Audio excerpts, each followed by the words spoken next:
news of the Breton harbor of Brest, largest anchorage in Europe and most important U-boat base in France, near the close of the 28-day siege ending 20th September. A field artillery battery brings forward an 8-inch gun on 11th September to fire point blank at the massive wall surrounding the fortress where Nazi paratroop General Hermann Bernhard Ramke is offering bitter resistance.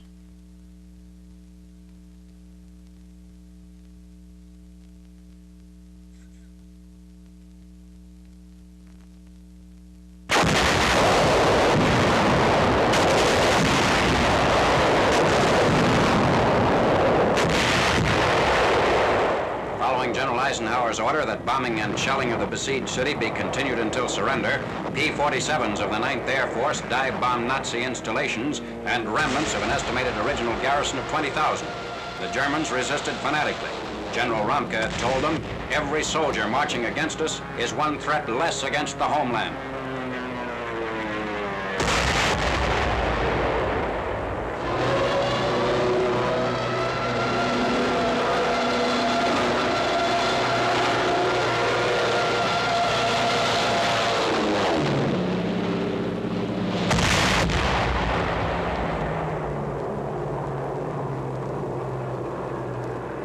Demolitions by the Nazis supplemented damage to railroad yards and docks from American air and land bombardment.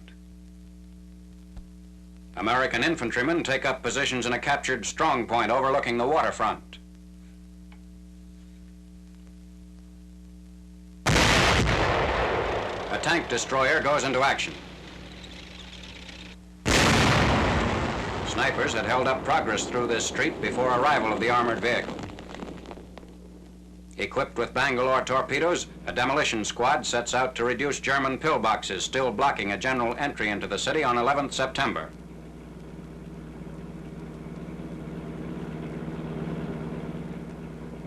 The Nazis demolish docks and submarine pens as the siege nears its end.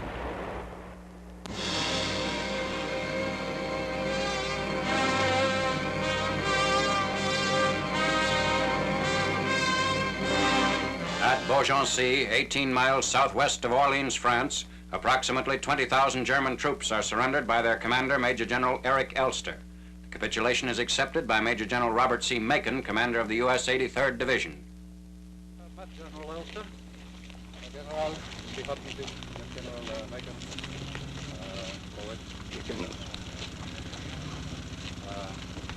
General Elster, sir, is prepared to turn over the surrender of his command. Herr General, nachdem die obere Führung durch die Kriegslage gezwungen meiner Marschgruppe die kampffähigen Verbände. Before surrendering, General Elster proposed 4 conditions. 3 were accepted. 1, that full honors be accorded to his troops, including the right to retain their arms until reaching Beaugency. 2, that he and his staff be treated separately. 3, that all negotiations be carried out with Americans. The 4th proposal, which was rejected, was that a token battle take place before the surrender. Der dritten amerikanischen Armee gemäß den vereinbarten Bedingungen.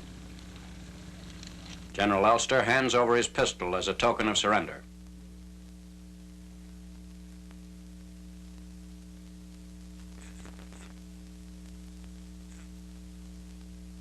General Elster, acting for the commanding general of the 9th United States Army, Lieutenant General William H. Simpson, and on behalf of the Army of the United States, I accept your surrender. You, your officers, and men will be given treatment in accordance with the principles of the Geneva Convention. General Elster commanded the Beaugency area from the Pyrenees Mountains to the Bay of Biscay. Under him were nearly 20,000 Wehrmacht, Luftwaffe, and Marine troops now converging on Beaugency to give up their arms and equipment. Their position was helpless. They were isolated hundreds of miles behind the Allied lines, menaced by French forces of the interior and the 9th Air Force.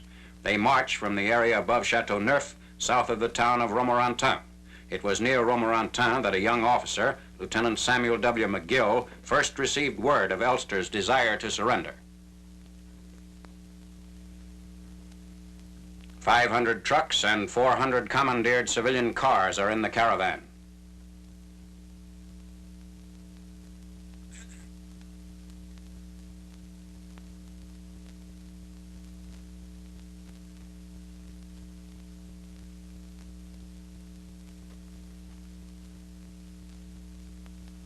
"1,000 horses and wagons used by the Nazis in the retreat to the Loire River.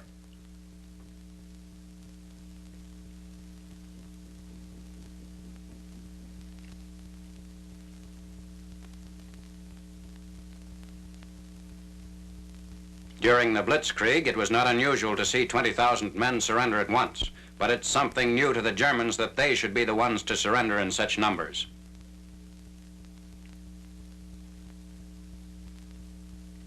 "2,000 bicycles were among the surrendered equipment. The surrender march lasts throughout the day, an Allied victory accomplished without the loss of a single American soldier.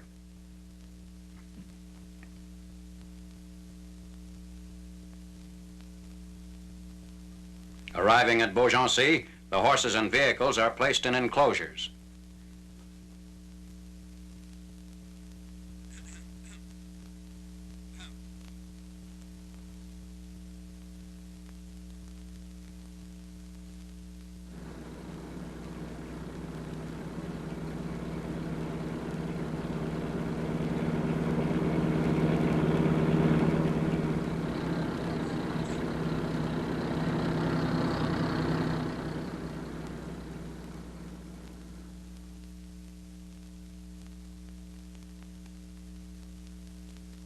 Regimental colors are disposed of before the Nazi troops file in to lay down their arms. They surrender a vast amount of rifles and pistols. In addition to their personal arms and ammunition, the prisoners brought in dozens of ack-ack guns and 4,500 machine guns.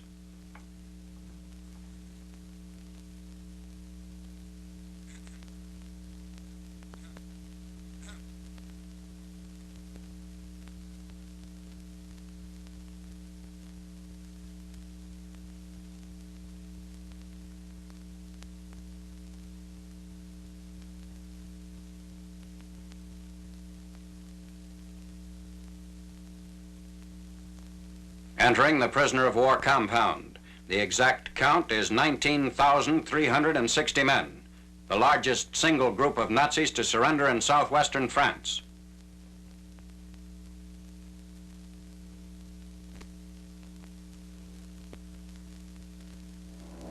Aerial views of the prisoner pens. To date, the 6th Allied armies in Western Europe have captured at least 526,000 Nazis.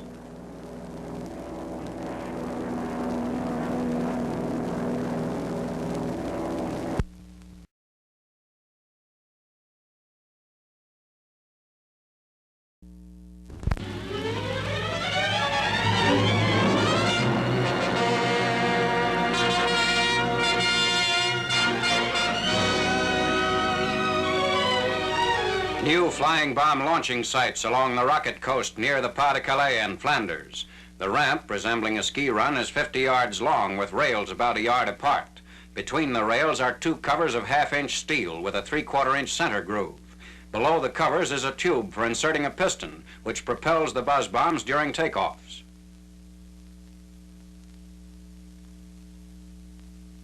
This sketch, based on a photograph taken by Allied flyers, indicates the aerial torpedoes are brought from 3 loading and assembly lines marked A to the launching ramp marked B. The ramp is distinguished by flare scars, evidence of the employment of rockets for the initial takeoffs. Tracks leading to the launching ramp are marked C. A power line marked D is shown by the faint shadow of long poles. Launching points of recent construction were ingeniously concealed and camouflaged. Further substantiation of the use of the piston principle for releasing the flying bomb. Canadian troops inspect a ramp which is designed to mount a 400-pound piston of the type shown here. The piston is equipped with a flange, which runs between the two covers on the ramp and fits behind a similar flange on the bottom of the bomb. Once inserted, the piston is forced down the tube by compressed air, providing the initial thrust to get the bomb airborne. The piston is self-jettisoned 400 yards from the ramp.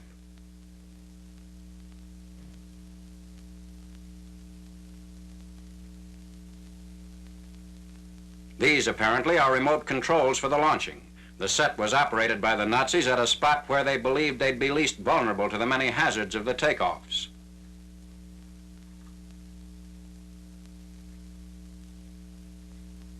The jet nozzle assembly, into which is forced a combination of synthetic gasoline and compressed oxygen. A spark plug ignites the mixture, which drives the jet propulsion engine. Ordinarily, the capacity of the gas tank allows for about 300 miles of flight. The bomb drops when the fuel is exhausted. A firing pistol sets off the explosive. Compressed air bottles supply power for the gyro pilot, which utilizes this control box for maintaining planned direction, altitude, and distance of flight. Servo motors linked with this mechanism move the rudders and elevators. An unexploded warhead contains the explosive for the flying bomb. The component parts are mounted as shown in the diagram. The flying bomb is approximately 25 feet long with a 16-foot wing spread. The flame jet issuing from the rear propels the robot in a series of explosive jerks, attaining speeds of up to 400 miles per hour.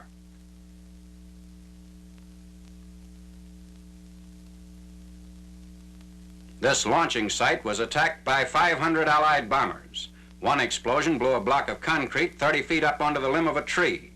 Today, the rocket coast is strewn with the rubble of bombed-out assembly points.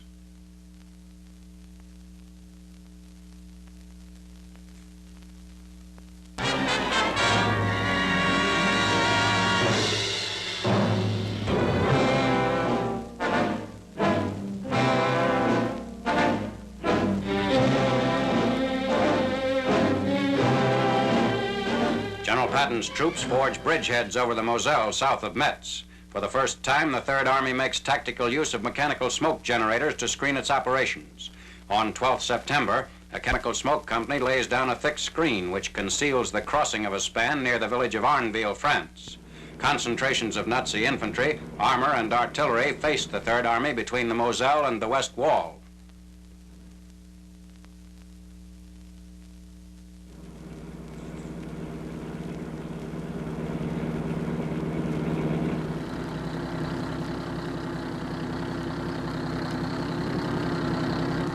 Almost at the same time, there's a junction of the 3rd and 7th Army troops northwest of Dijon. 28 days after the landings in southern France, contact is established between forward elements of General Patch's army and the right flank of General Patton's forces.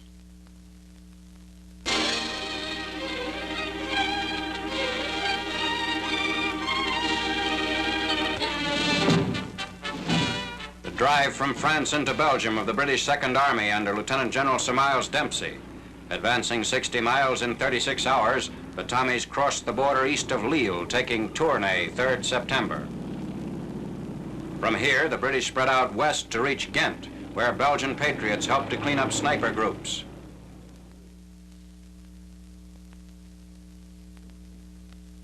Collaborators leave the courthouse for internment. Ghent is the heart of the Belgian floral industry and one of the great railway and canal centers of Europe. A British armored division follows its commander into the liberated city.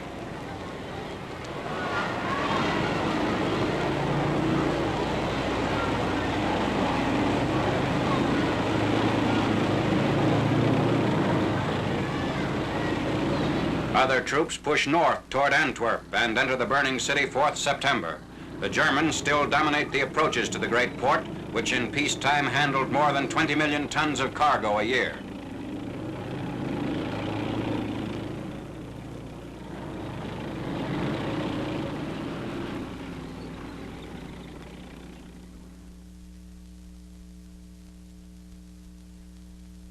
Street fighting continues along the streets of Antwerp.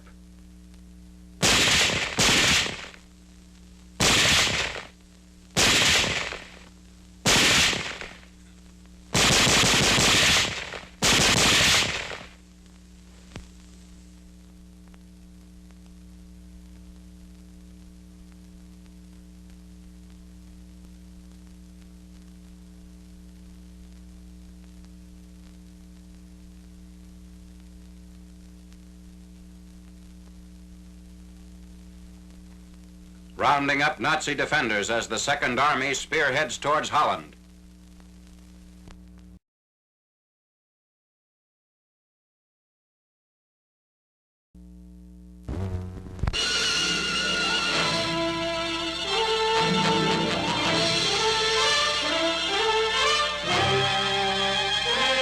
Sweeping all the way across Luxembourg, the First Army breaches enemy defenses before the Reich.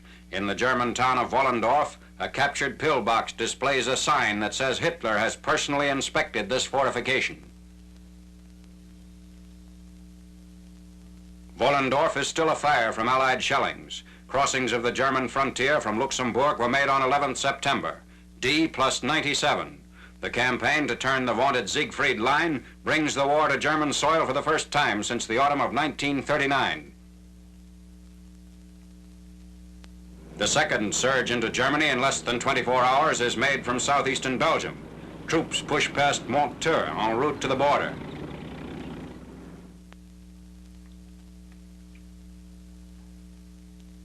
After crossing the Winterspelze River, the infantry company makes its way up a hill into Germany. They enter Germany proper near the town of Emer.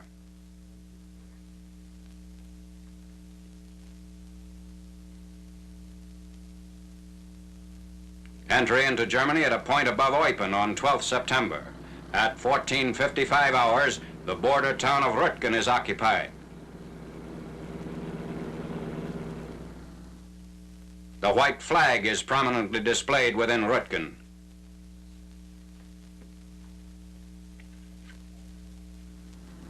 Crossing the border of the Greater Reich is established in 1940 near Bayeux. The adjacent town of Malrange is deserted. Its population is 70% German. There were no welcoming crowds.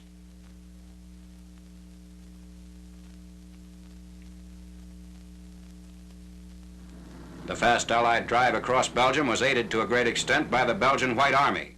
They light beacon fires to direct dropping by parachute of airborne supplies. Airfields cannot be spared and speed is essential.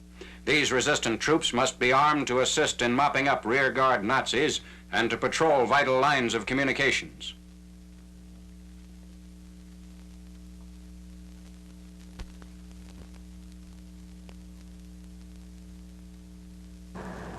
White Army troops scan the skies as approaching planes are heard.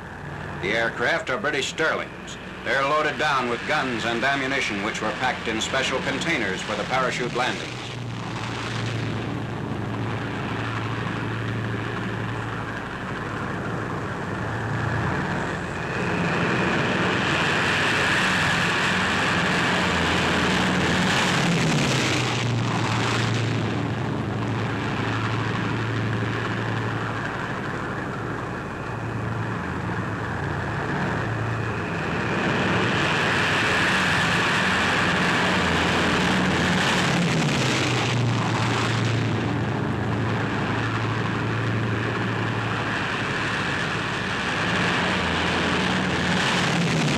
During the German occupation, the arms were brought into the fields at night. This is the first daylight landing of supplies.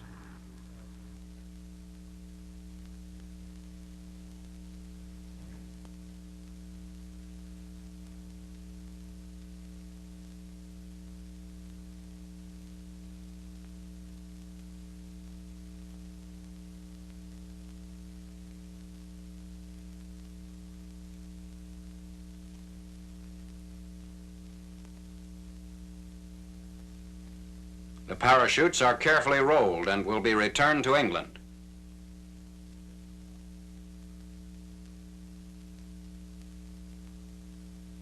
The White Army uses every available means of transportation to rush supplies to distribution depots.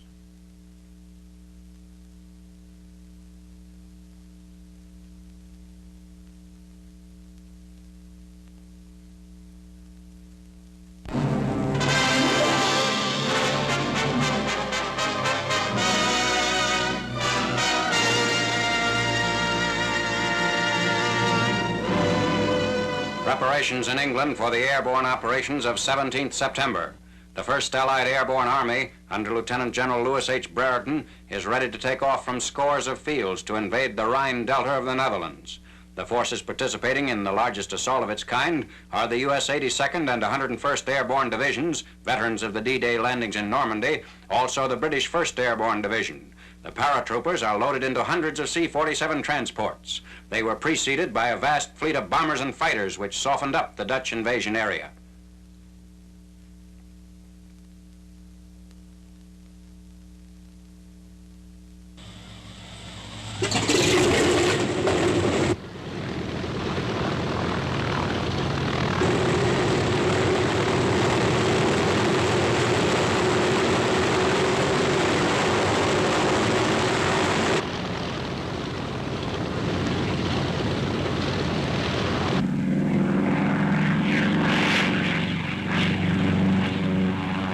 The Sky train takes off toward the English Channel and heads for Holland.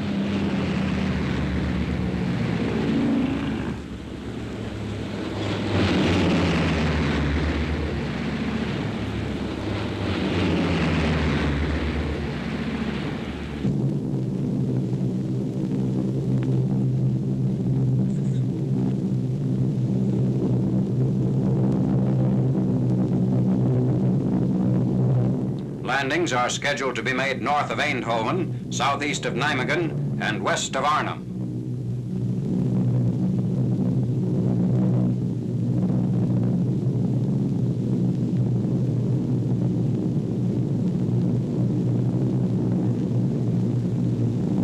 On English airfields, gliders are lined up to receive their assigned troops. This particular group constitutes a signal company. They'll be responsible for establishing a division command post and setting up a communication system. At H 140 minutes, they'll land in Holland slightly north of the town of Zaan. Last-minute instructions are issued as they await the takeoffs.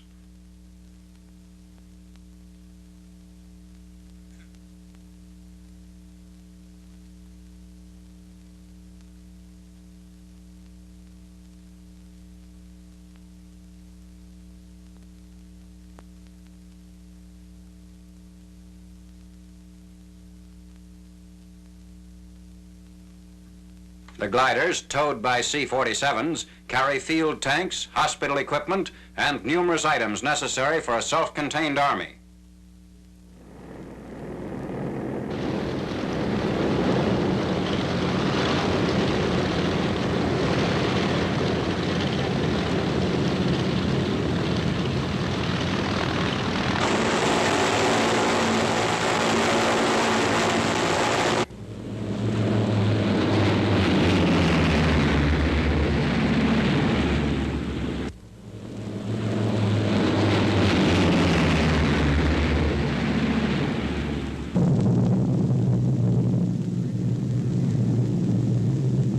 Winging across the channel.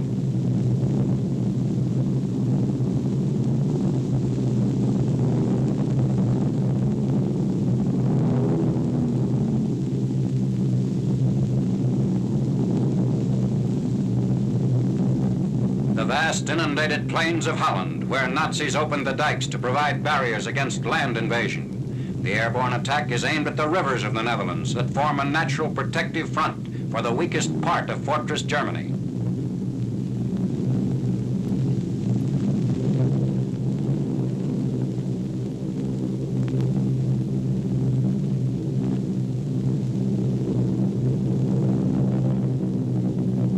Reaching a point near Eindhoven, the gliders cut away from the tow planes and come down for the landings.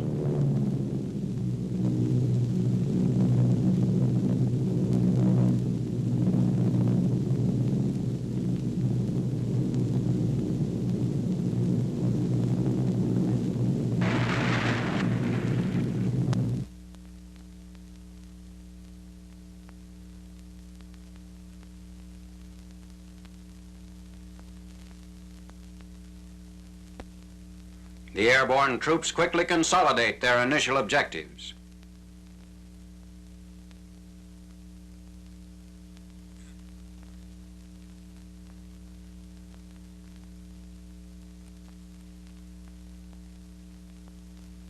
Entering the town of Zaan, 18th September.